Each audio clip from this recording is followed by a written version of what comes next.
Literal na nakaupo siya, te? Pinaupong manok. Yung ninuno natin, ang history niyan, di ba dati wala naman uso nun ng mga luto-luto noon. Sa bato nila, tinutusok nila ng kawayan. Tapos, nilalagyan ng mga tanglad. Asin nga nang sinasangkap nun.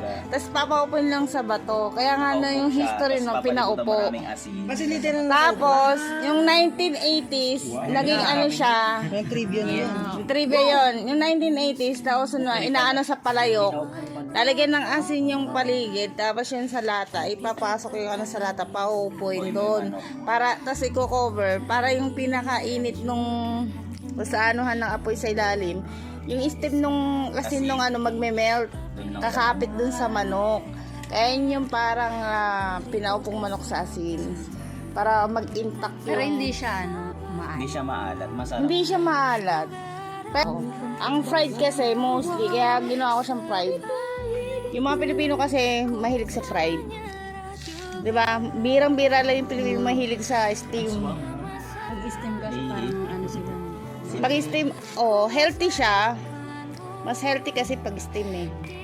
Kasi yung parang sariling mantika, niluluto ka sa sariling mantika, di ba, pag steam. Alay kasi yung fried, medyo ano siya. So, kailangan ang ano mo dyan, ang kaganda lang kasi sa pinaupo, wala siyang MSG, more on herbs lang. Yun lang Ano ang- yan is dito? Magic sarap. Magic sarap. wala siyang magic sarap. Ang nagpapasarap sa kanya yung mga herbs. Personal herbs. Personal herbs. Yun yung parang ano, tsaka yung sausawan. Yung ano yung secret ingredients.